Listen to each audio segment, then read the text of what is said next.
खबरों के सिलसिले को आगे बढ़ाते हुए यहाँ आपको बताएंगे, पाकिस्तान पीपल्स पार्टी के चेयरमैन बिलावल भुट्टो ने कहा है कि 27वीं आईनी तरमीम में सूबे के हिस्से में कमी को मुस्तरद करते हैं, ताहम आर्टिकल 243 की हिमायत करेंगे। पाकिस्तान पीपल्स पार्टी की सेंट्रल एग्जीक्यूटिव कमेटी का कराची बिलावल हाउस में इजलास हुआ, जिसकी सदारत बिलावल भुट्टो ने की।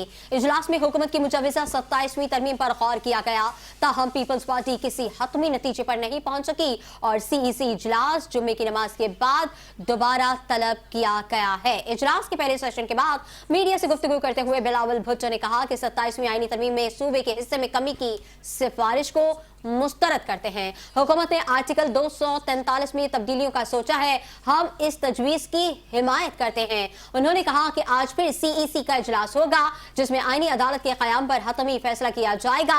बिलावल भुट्टो ने कहा कि हमारे पास वज़ीर आज़म की क़यादत में नून लीग का वफ्द आया और 27वीं तरमीम के लिए हिमायत मांगी थी। बिलावल भुट्टो ने कहा कि हुकूमती वफ्द की आमद के बाद CEC का इजलास बुलाया गया। आइन में जो NFC के तहफ़्फ़ुज़ के खात्मे वाली शिक है, उसका खात्मा किसी सूरत तस्लीम नहीं करेंगे।